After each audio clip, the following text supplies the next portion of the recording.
Hello, everyone. Dave Robinson here. I'm the Democratic candidate from Congressional District 2 out of South Carolina. Here again this evening, every Friday at 8:30. I want to engage with everyone who has supported me through the primary election. I won by 84%. Got 84% of the vote.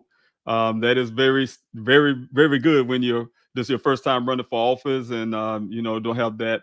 I'm an outsider in a sense, and came in and were able to to claim that victory. So I really want to thank everybody who supported me through the primaries, helped me get over that finish line. That is the most amazing thing is to my journey to make life better for everyone in my community, everyone in my district, for my state, for this country. Everyone know who have been following me has knows that I have served in the U.S. Army. Went in as an 88 Mike to serve our country at a time of war. I'm a war veteran. Joined because of that. I joined because I understood that the military at the time needed 88 mics, which are truck drivers. I didn't know the MOS at the time, but now I know when I joined is 88 Mike, a truck driver to give the military the skills that I had. I own my own trucking business and gave that up to join the military because of that need.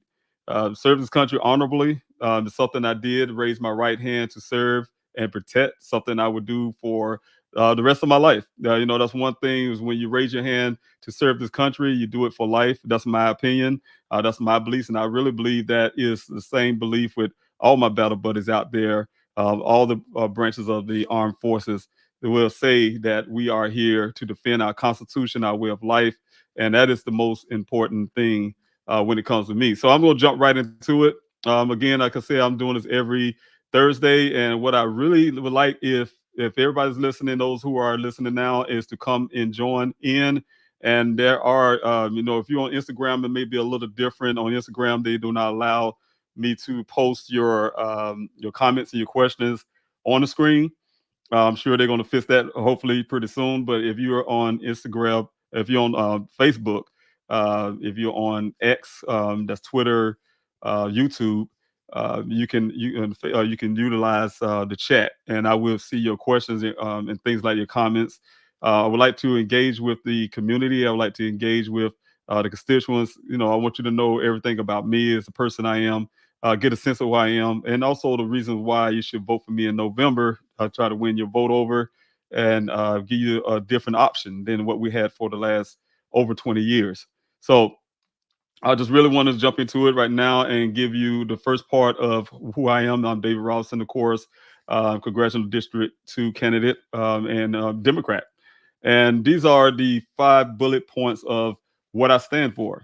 I stand for defending our democracy. Like I said, that is natural, for me to do so. Like I said, I joined the military when time of war, and in a time where we're losing a lot of our American soldiers. I knew the importance of defending our democracy when we was attacked on 9/11, and just wanted to make sure I was doing my part as a citizen of the United States, a person that loved my country and willing to put my life at risk in harm way to protect it. So again, joining the military and defending democracy. Democracy is very important in our way of life, and that includes those things that we see is happening in our country. Like I said, just want to make sure that God put me in this place. He put me in a place right now to be able to do so, to be able to stand in that gap to defend our democracy. Protecting women's reproductive right is part of that right that we have in this country, part of our democracy. We have our rights in this country. Women's right is American rights, and want to make sure we're protecting our women, their reproductive rights. Again, as a man, I really know that I should not have any say so in what a woman does with her own body, and more so, the government should not be interfering inside our ladies in this country, inside their homes and inside their doctor's offices, in their family's life, in their personal business, trying to tell them what to do with their own reproductive rights, what to do with their bodies. And also that extends to me when I say protecting women's reproductive rights. It goes so much further. Just wanted to make sure that we're not penalizing and also persecuting and locking up with some, which suggests our doctors and our healthcare providers who is trying to save lives, who's trying to do the right things, who's looking out for their patients. It's a profession that many of us have not chosen to do. We're not gynecologists, or we're not doctors that take care of babies. And things like that. So, we let the experts do what the expert does, and make sure the experts have the legal right to protect their patients, their privacies, because I'm going to share some things, and that's why I'm here tonight to talk about. That's what the subject of the night is. Let's talk about Project 2025. Is one of the subjects. This the subject that I'm going to jump into after I finish. Letting you know who I am. Also providing quality education in every zip code. I have that because I am a representative for every community in our district here in South Carolina, Congressional District 2. I have lived in South Carolina all my life, minus the time when I was serving this country. But I lived here all my life. And one thing I do know is that every community in our district is not treated the same. It's amazing that you have a representative that should be representing the entire district, but yet we are seeing some falling behind. I come from a military background, and we know that we never leave anyone behind, never leave any American behind, and we cannot do it not just in the military aspect, we cannot do it when it comes to our communities and our government, our housing, and also our states and everything. Everything. We cannot leave any American behind, regardless where you at, whether you're in the war zone or here at home. So I want to make sure I'm representing every zip code, providing quality education. That means make sure children are equipped and ready to thrive in this market, this world market, to make sure they're competitive and ready to go. Because we know that renewable energies, AIs, and all this technology out there. We want to make sure our children who is taking on our next generators is ready to take on the world market and be competitive. Also, the fact that once they get out of high school from K to 12, make sure they have those skills. I want to back up a little bit. Also want to make sure we're looking out for our teachers to make sure they are receiving those type of pays and things they need and the support that they need to help our students. But like I said, when they get out to K through 12, a lot of children are doing entrepreneurship to going to college. Either way you look at it, our children are building our country. We're growing our country. They are our next generation, and we should not be penalizing them for going to college and causing them to have a debt that they cannot afford. It's one tragedy when you look at a child doing everything they can, pursuing their dreams, and then after they finish college, making what some would say American great, will be penalized.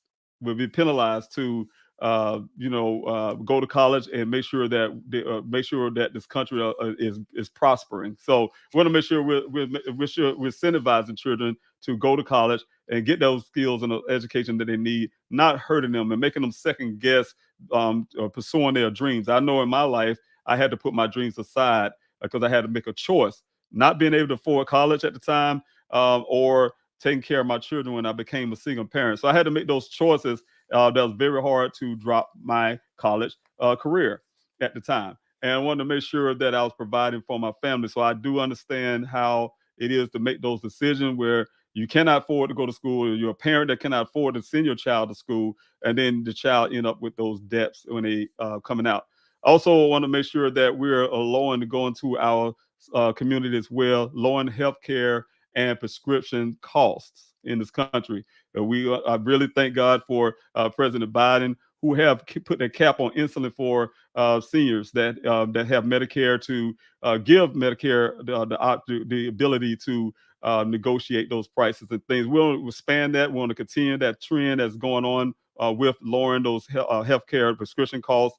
We want to make sure that's available for all Americans in this country. The only way we can do that is to put the right people in place that will see us going forward. We got to be forward representing our country and not going back. We can't go back where it used to be. We need to keep going forward. It's a progression. I just know, like we wore our flag in the military. Our flag is always going forward. It's never going backwards. When the wind is going back behind us, we are going forward. You never go backwards. So we'll definitely want to make sure we're definitely going forward in this country and make sure that everyone is receiving the quality and not poor health care, quality health care, and that includes our veterans. I'm a veteran myself, like I said. I rely on the VA for a lot of my health care needs. You know, things that happened when I was deployed. I'm a wounded warrior, and so I need those health care facilities at the VA.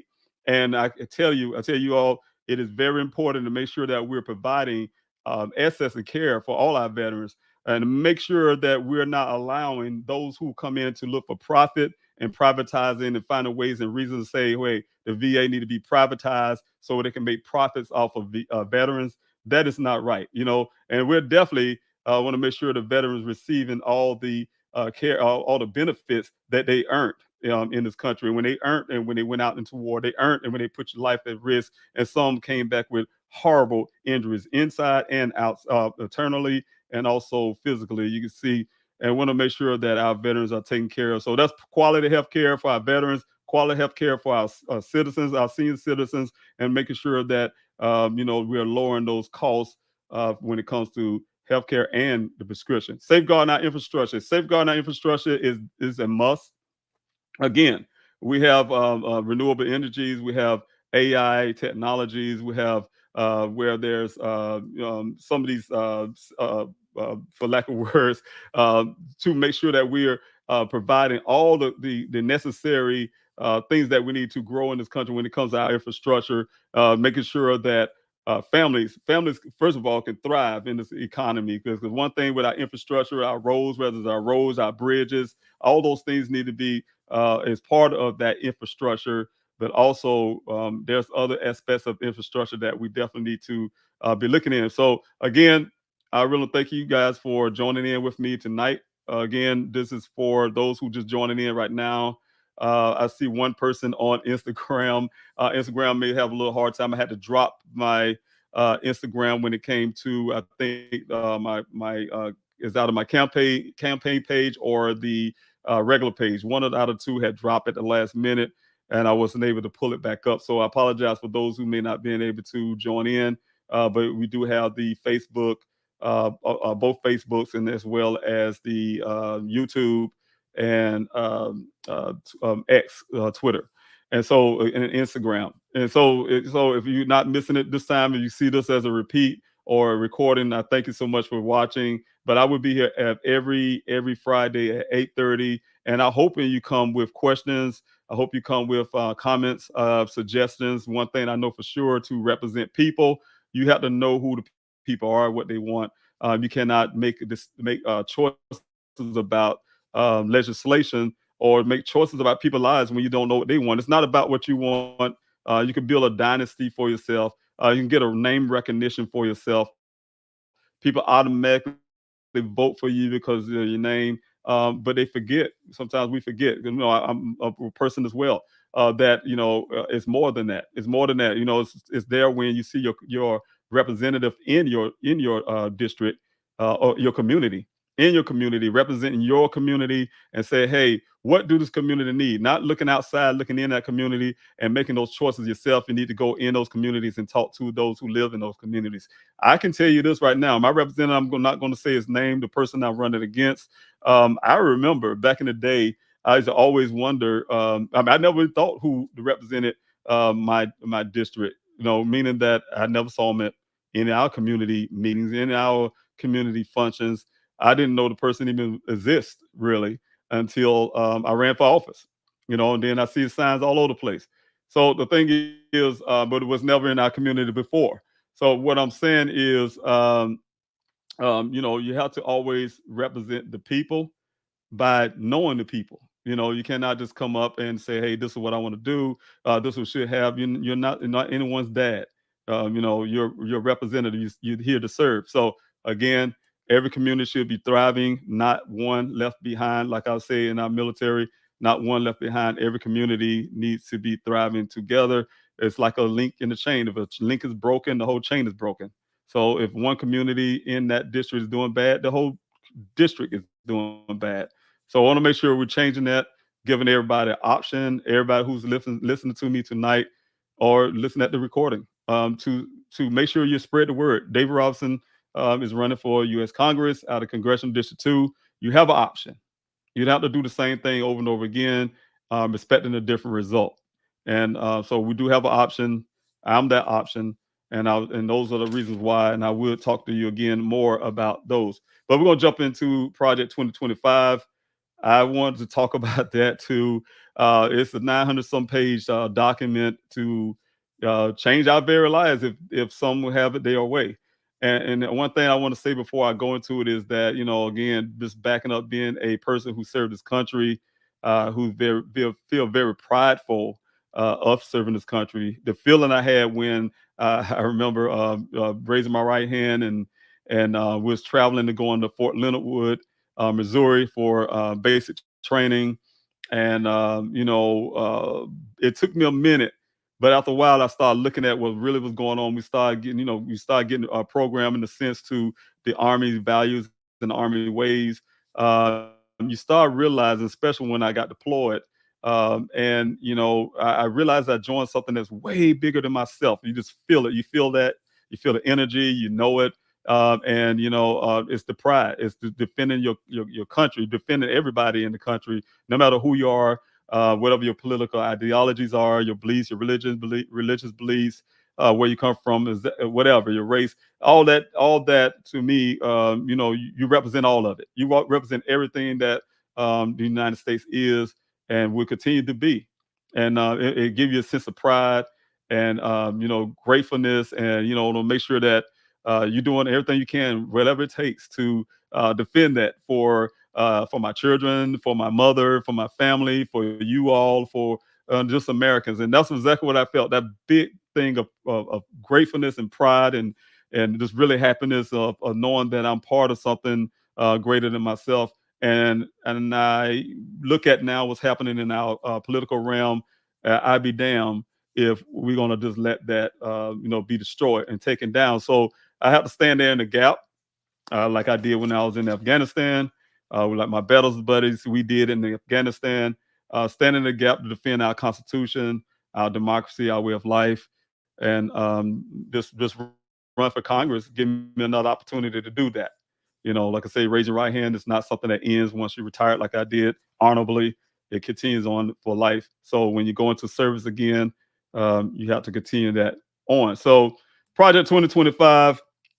I want to throw this on the screen. Some things that I got from Wikipedia. Project 2025, also known as the 2025 presidential transition project, is a political initiative published by the Heritage Foundation that aims to promote conservative and right-wing policies to reshape the United States federal government and consolidate executive power if Donald Trump wins in 2024, the presidential election. Also, location is Washington D.C. The budget for that is 22 million, established on April 2022, 2 years ago. The parent organization is the Heritage Foundation, which is a think tank, and also the president is Kevin Roberts, and we have the publication mandate for leadership. Conservative Promise in 2023. Purpose: reshape the U.S. federal government, to support the agenda of Donald Trump. Now, one thing is for sure. I want to back up and I want to give you a little something. I dropped a little piece of paper. I wish I can go get. But I want to back up a little bit too. What I felt when our country was attacked again. That's what I would call it.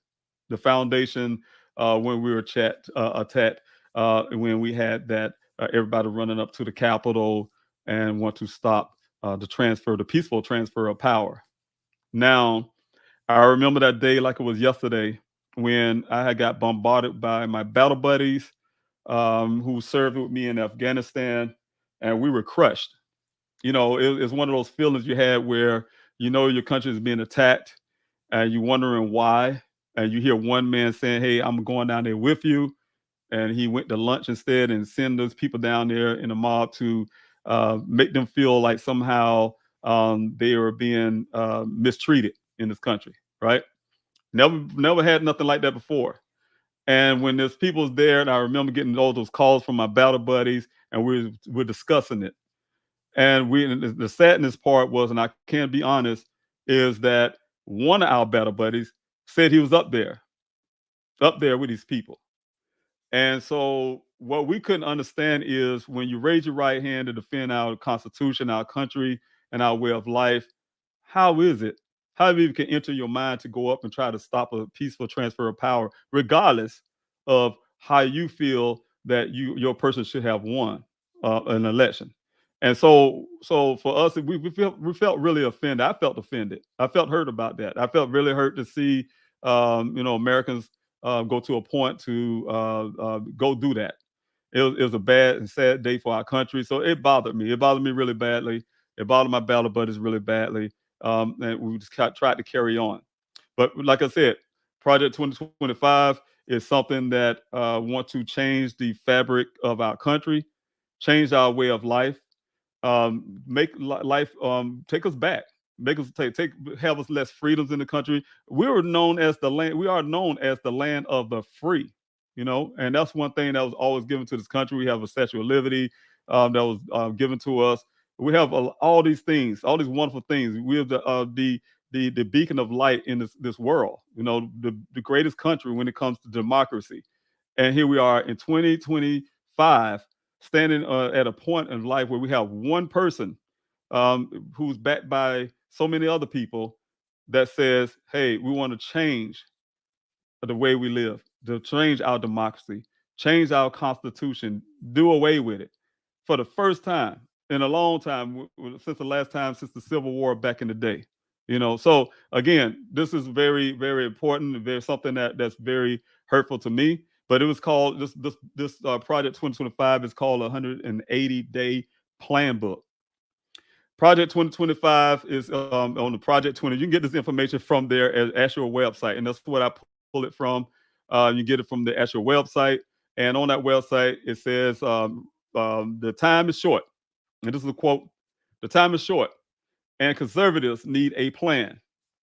The project will create a playbook of actions to be taken in the first 180 days of the new administration to bring quick relief to Americans suffering from the left's devastating policies."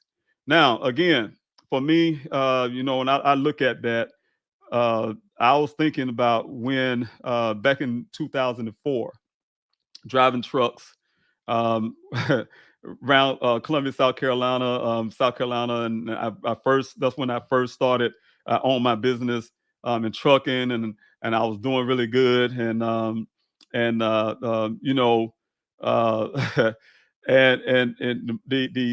cost of gas was really cheap. It was cheap. I was spending. I can't remember exactly, but I remember what I was spending. I only had to work 4 days a week. I was a single parent and working 4 days a week. It was very good for me, the money I was making, right? And then Bush was in office. That's all I wanted to say. Bush was in office, and and so the economy went down really badly, and the price of gas went. Not only I paid double what I paid for my fuel, because when you drive trucks, you have all kind of taxes, you have fuel costs, you have fuel taxes, you have just everything. There's all kind of highway tax, to you name it. We're taxed to death. And when that gas price went up, I felt like I wanted to cry. I had to work about 7 days a week, trying to make the same amount of money that my family needed at the time. Now, what I'm saying is, never in a million years did I felt like we needed to overthrow Bush because he was president. I didn't like his policies. His policies was whack, and that's the reason why I was in the trouble we were. The Anytime a Republican won, and I didn't vote for them, I didn't worry about them trying to overthrow the government, and we have a insurrection going, or whatever the case may be, or that Republican refusing to transfer power. We never had to worry about things like that. It only happened one time. Only one person came in, and all of a sudden, everything was rigged. Is the word that's been used. So again, this stuff right here, when you look at it, when it comes up, it's a problem. It's a problem.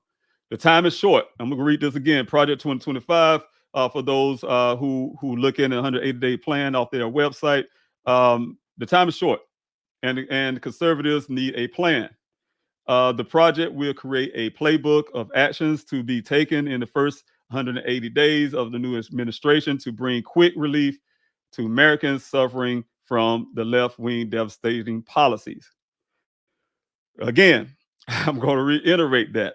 When did it come to a point where you disagree with a policy where you're ready to utilize that as an excuse and a reason to overthrow the government, to change our constitution, to put everything in the way that you want everybody to live, and those type things put in your value, what you feel the way things should go. And we're going to do whatever we can. That means bend everybody, break everybody down to make sure it happens, right? That's not democracy. That's why we have three branches of government. That's why we have checks and balances and stuff like that. Whenever one party gets the majority and we have things getting things implemented, we still somehow need the other party to pass a lot of these bills and things like that. So that's what the checks and balances and the branches of government is for, not for Project 2025 to dictate that and change the way we do things in this country. So again, next we have things that the Project 2025 would do. It'd be gutting abortion SS for uh, gutting abortion SS is what I want to just go straight at. All right. And also for 50 states is a backdoor, the 50 state backdoor ban on abortion without Congress. And they also want to jail doctors. Like I was saying at the beginning of this broadcast, is that look, we're not going to allow them to put doctors in jail for taking care of women, taking care of our women in this country. And that is not going to happen. Can you imagine that? And so we got to stand up and fight up against that. Also, the fact this backdoor abortion ban for the 50 states, this is also on their page, project page 562, announcing a campaign to enforce the criminal prohibition in 18 U.S. Code 1461 and 1462. Project 2025 would resurrect a law from the 1800s called the Comstock Act to ban abortion nationwide and jail healthcare providers. Also, it would severely limit abortion of SS nationwide, reversing the FDA's approval of mifepristone, mifepristone, excuse me, you guys, a drug used in the medication abortion, and reviving a 19th century law and Comstock Act to ban any abortion medication equipment and materials from being sent through the U.S. Postal Service. So what's happening here, you guys, is the dismantling of our norms, dismantling of the ability for doctors to do their jobs. Is denying the ability for women to take care of themselves. I remember back in the day when something similar was going on, and we had these young girls out there, and it's sad. We're finding babies in trash cans and things like that because they could not get these proper cares. We don't want to go back to those days. We don't want to go back to things like that. Forcing people to your will on others, and especially our women, forcing your will on them because of your religious beliefs, your own personal beliefs, what you and your wife at home want to believe. We don't dictate. That's not how this country works. The country do not work. We're a bowl of everybody, come from different backgrounds, different places, and we all work together to build our democracy and our way of life. Announcing this right here is another part of that the Project 2025 that's very disheartening. But it continues with women. It's gutting abortion SS continues. Ban medication. They've been a medication which is used to many and used in many ways to protect women's health. Abortion pills pose a single threat, and this is coming from page 457. Abortion pills pose a single greatest threat to unborn children in a post-Roe world. The FDA should reverse its approval of chemical abortion drugs. Now, again, whether you have a religious belief or you have whatever your belief is and your thoughts on when it comes to the abortion issue, the bottom line for me is that you cannot go into a doctor's office and some kind of way be the police. I don't know if it's a religion thing for some. You're not God's police for one thing. The other thing is you cannot go in and police what's happening between a doctor and their patient. Because we already know, and I'm not a woman, there's a lot of things about abortion I do not know, meaning that I don't know what happens when a doctor tell a patient to say, hey, look, we need to get this baby out of you, or is your life at risk. I don't know because I'm not there. God forbid if I ever been in a situation, if I'm married one day and I have a wife that have to go through that, and she and I have to make those decisions on out of her life or a baby's life. I was watching, I probably don't want to put it that way, but I was watching Game of Thrones, and I remember a part in the scene was when the guy, the king, or whoever it was, had to make a decision about a baby and a wife. And here we are in 2024, and a woman and her husband, or a woman herself, or a woman and her doctor had to make these choices. And here it is, the federal government or somebody else, is not even her husband or family member, want to make decisions what happened between that choice of what happened between that woman and her life, or her baby's life, or whatever the case may be. It's not our place to be. That's my opinion and my thoughts on that. Four states to report women's miscarriages and abortions to Trump's federal government. Again, they should not be into a woman's doctor's office.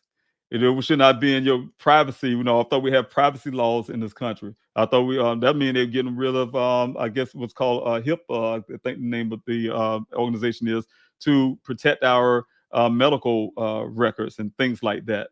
To make sure that what we do with our doctor, our decision, our health care needs, and everything is our business. And so again, here we are having a plan to go into a woman's doctor's office, have a doctor by law reporting when a woman having a miscarriage. Who business is that? You know, other than her business, her doctor's business, or her family member who she choose to be into that business. Project 2025 would use every available tool, including cutting the funds to force states to report miscarriages and exactly how many portions take place within its borders, including the reason for every abortion. That is page 455. Gutting abortion access continues. Limit at contraceptives, conceptions access, contraceptions access. The president should eliminate, is what they're saying, the week after pill for contraceptive mandate as a potential abortificate,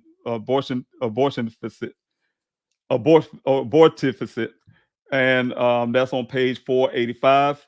And also allows employees to deny workers access to birth control coverage. That's on page 483 through 85.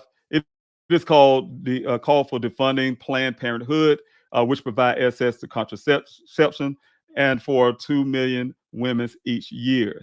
Yeah, and that's page 471. And again, it's all about women.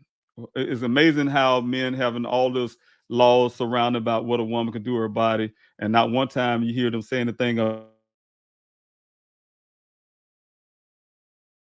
about that blue pill. If it's your time not to be able to produce a baby, maybe we need to get rid of those pills. So I'm saying, we're not out to go into somebody's home and make laws based on whatever ideals about life should be. And then at the same time, you're saying, hey, we want you to have these children, but then when the children are born, you don't want to take care of the children. So it's a lot of that. We can keep going on. Also, this project 2025 want to fire government employees who are not Trump loyalists, and they want to replace them with loyalists. And this is straight from page 43 through to 44. The model conservative president task is to limit, control, and direct the executive branch.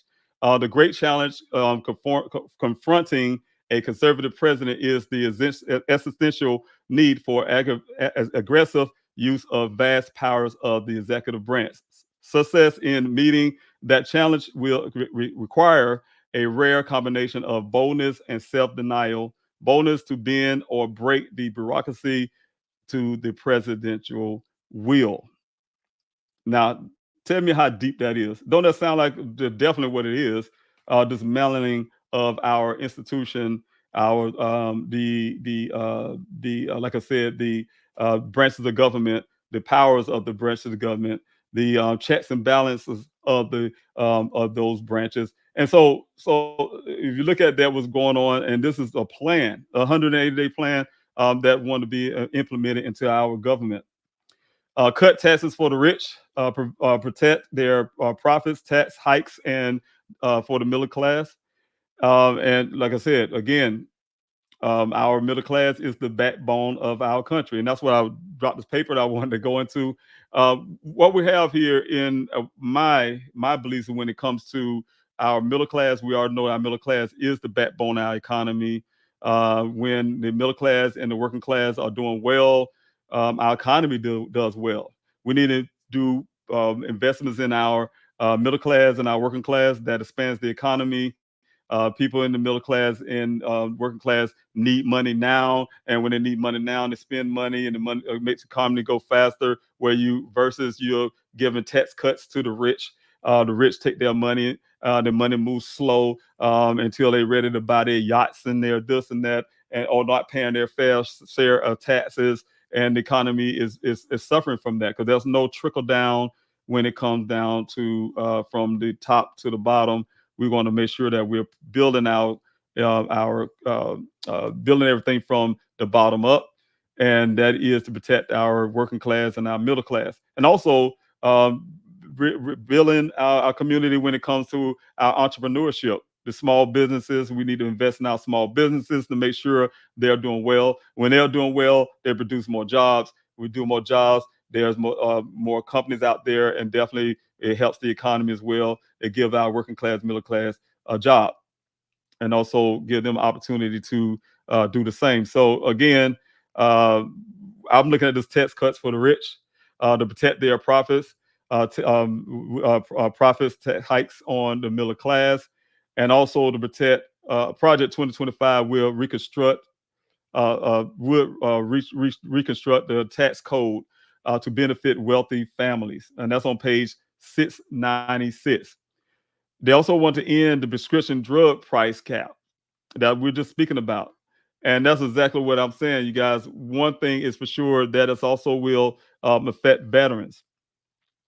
They want to make sure they want to repeal harmful health policies that they call it to enact under the that was enacted under the Obama and Biden administration, such as the Inflation Reduction Act, and that's on page 465.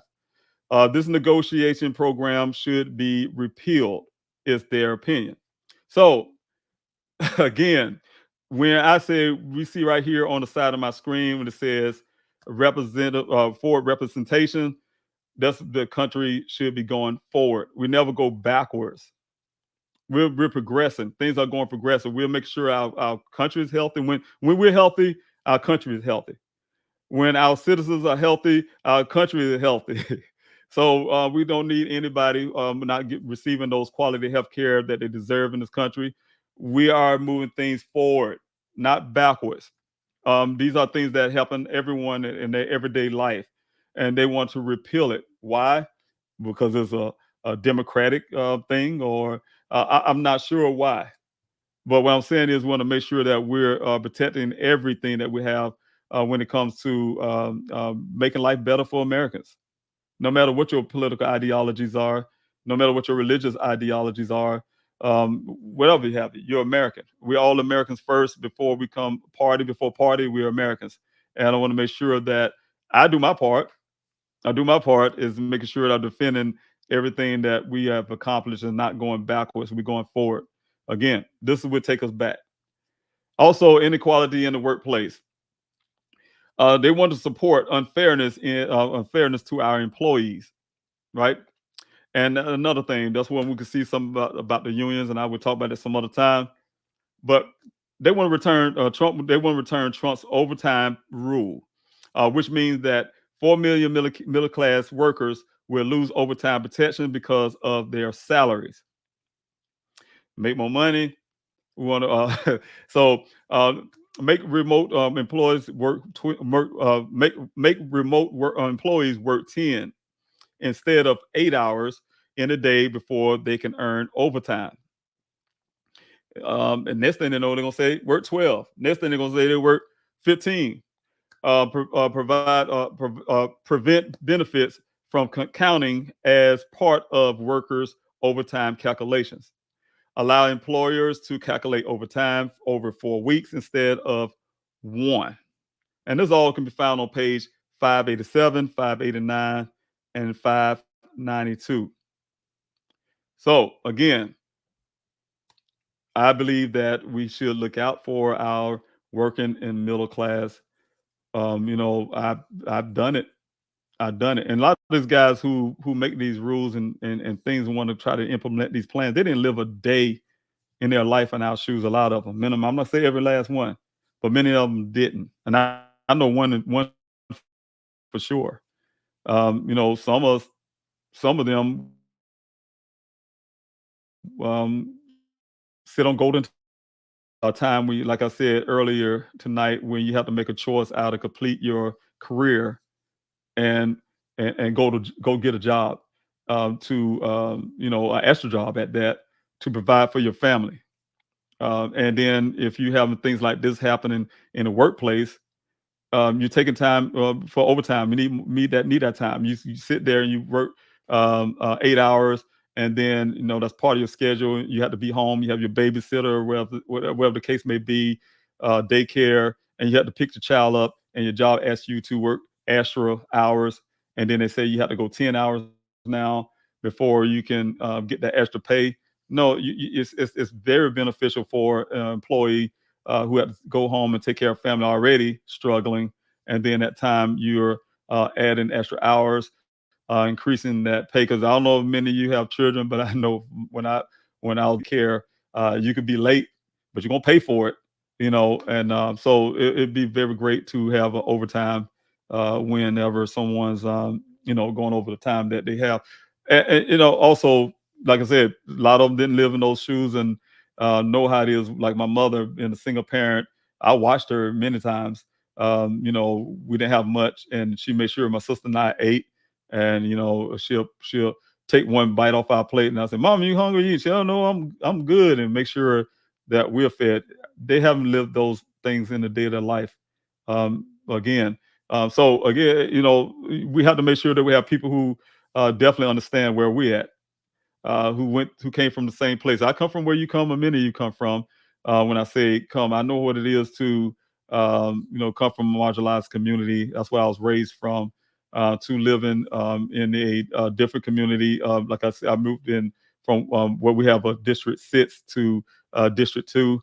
And when I was in Congressional District 6 when I was a child, and then moved to 6 as six as a child, and 2 as an adult. And and I know those, the ins and out of how living in two different places and on two different times and two different circumstances. And and just having those experiences, you understand when you're making the laws and things like that based on other people's lives, and you don't know nothing about it. Again, for a person who don't know anything about a person's life, who have to work those 8 hours a day to make ends meet for their family, they should go down and at least talk to them. At least go talk to your constituents. Go talk to the person that you're representing, and understanding how they feel about this. Instead of saying, "Hey, this is what I think we should do," and it's based on the unfairness of the employees to benefit a company, or your rich buddies, or whatever the case may be. So again, prevent benefits from counting as part of a worker's overtime calculations. And it just everything designed to take away from the employees, and we have to stop that as well. Again, I want to go a little further. I will have more when it comes to the project 2025. It's 900 some pages long. If you want to read up about it, you definitely can. Just Google it. It's all over the place. You can get copies of it. You can go also to Kamala Harris I think it's .com and / project 2025. And you can get it as well. You can get a copy of it and read along with that. Again, David Robinson, Democratic candidate for Congressional District 2. Again, I'm excited to win your vote. I'm excited because I know that I can bring diversity and change into this district.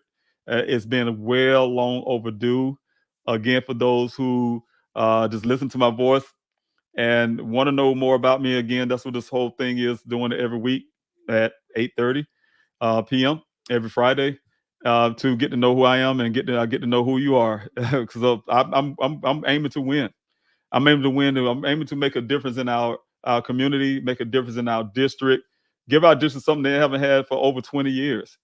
We don't need to do the same thing over and over again, expecting that different result. We don't have to do that. I know sometimes we say, "Hey, look," some say, "Hey, look, this guy been around. He been doing it so long. He know what he's doing. And he been doing. Oh, he know what he's doing, all right." And that's the reason why we are having some issues that we're not seeing seeing the benefit of what he's been doing for 20 years. At least I know I haven't. And so, just being a constituent, I well, I like to see the man's face, you know. And so, what I'm saying is, we want to make sure that we're providing for our constituent, understanding our constituent, understanding those who we're representing and serving. And like I said, serving this country, that's a service. Being out there searching for my son. Of course, I'm fighting for my son. That is what's going to happen, regardless. Being a father, but when you're out there and you're helping other families out there who have missing loved ones as well, it's a service. Again. So it's a lot to this. Not just something you just do. For me, it's a calling.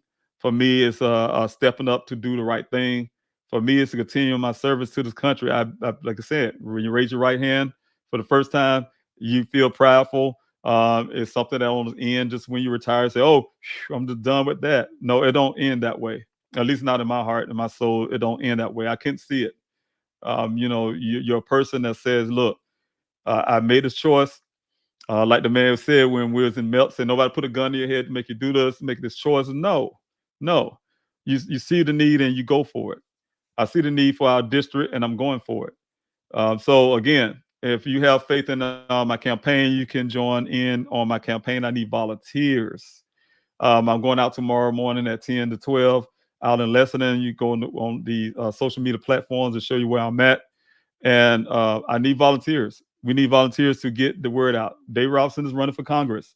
Dave Robinson can bring the needed change in our district. David Robinson is another option. You don't have to do the same thing over and over again.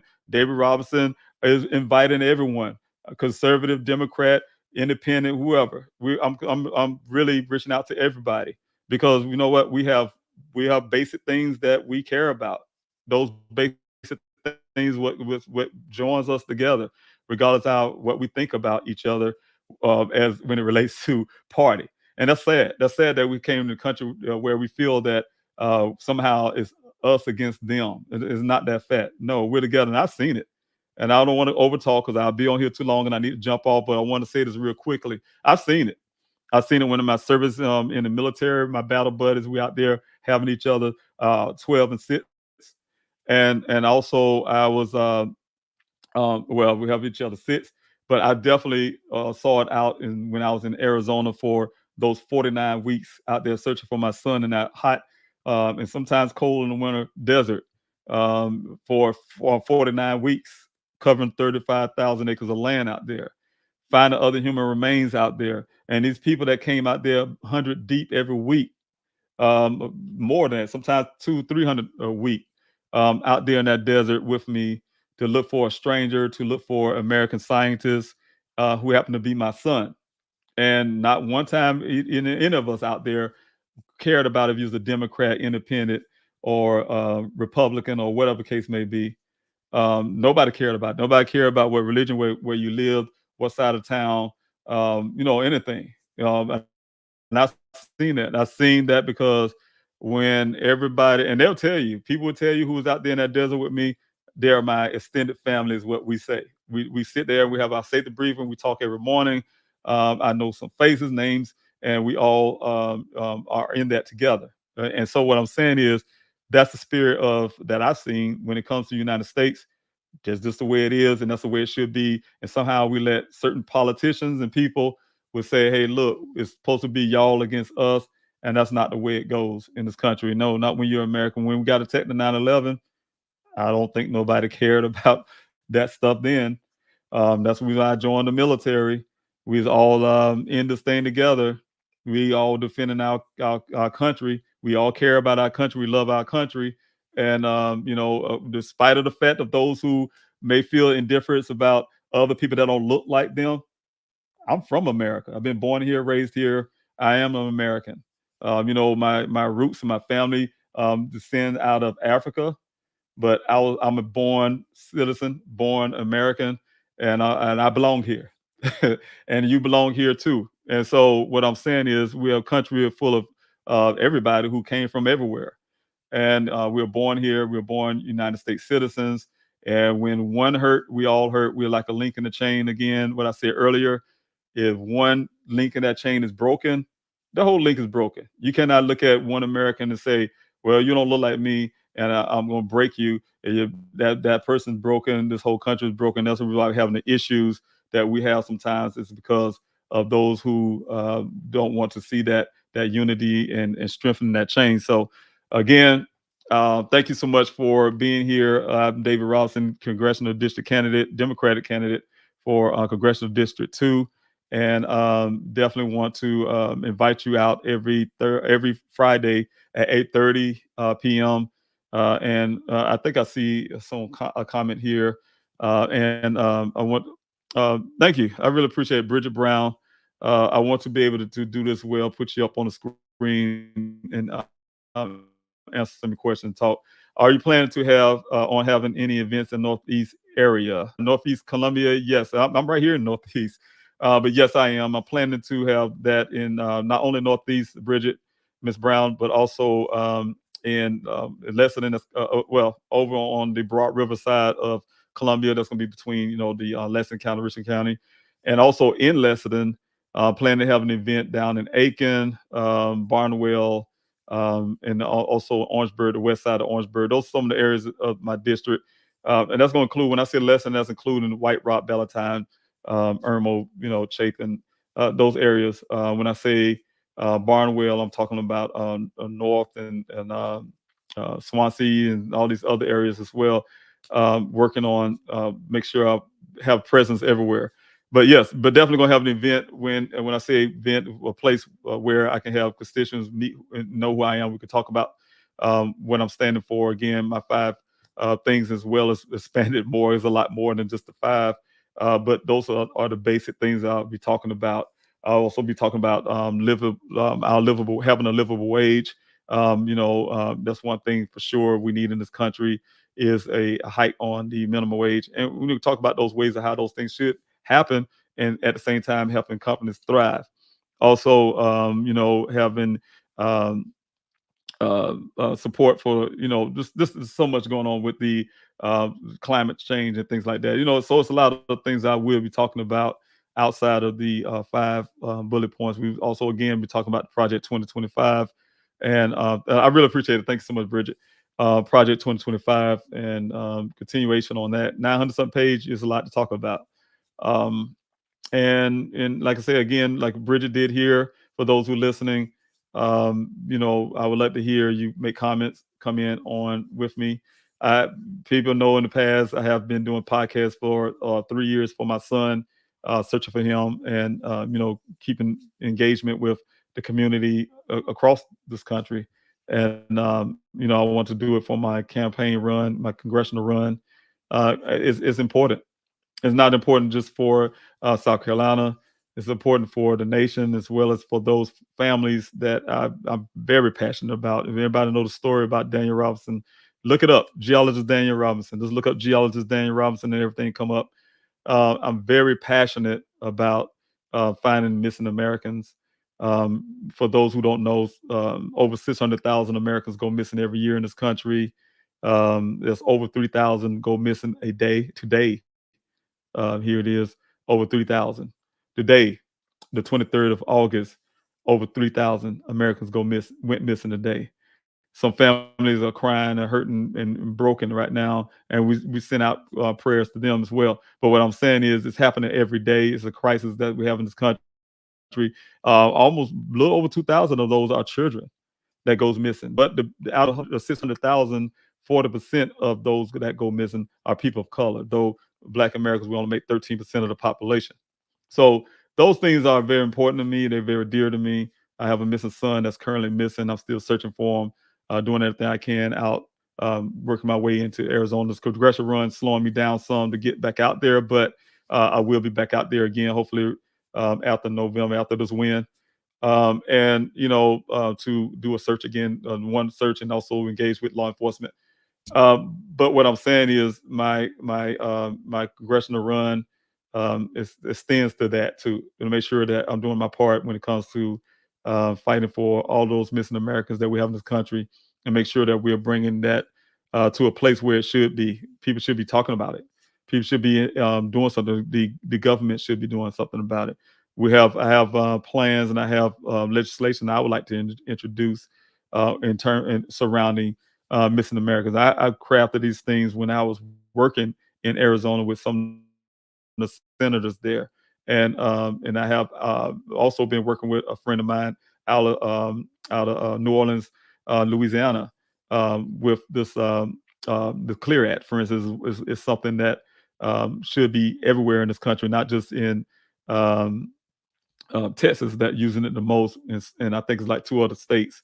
But it needs to be an entire country for people like my son that went missing. And the Clear Act is it's alert system, almost like the Amber Alert, and some of those things that I will be pushing towards to get implemented in every state, especially states like Arizona, who's number four with missing person cases, in California with the highest, and there's Alaska and some of these others. But to make sure that law enforcement have the tools they need to do their job properly.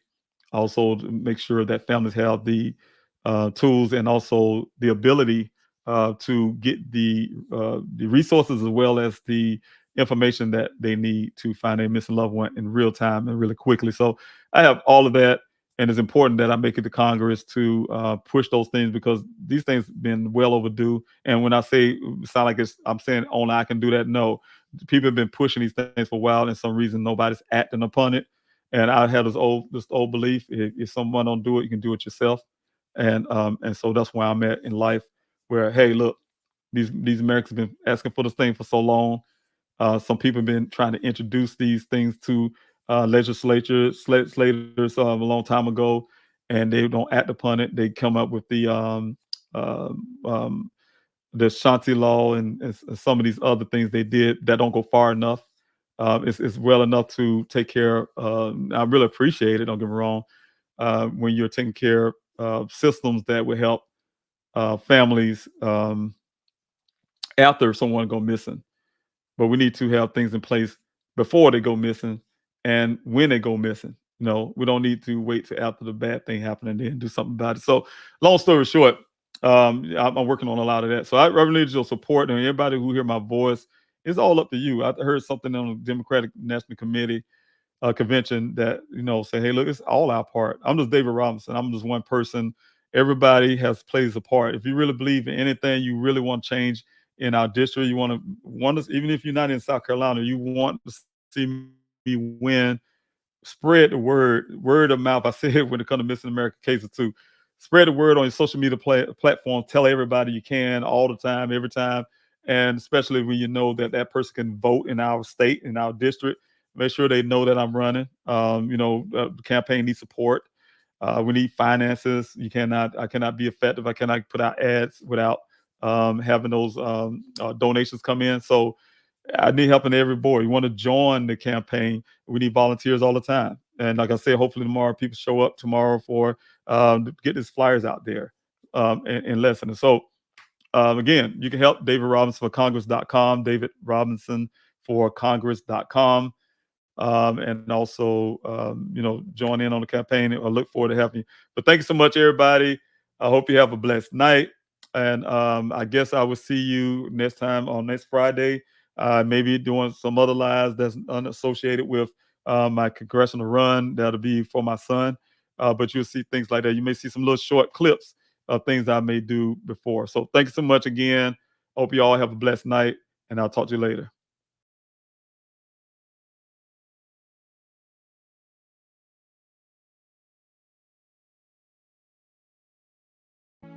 My name is David Robinson. I'm a proud son of Columbia, South Carolina. I was raised on the Southern values of faith, family, and treating others as you would like to be treated.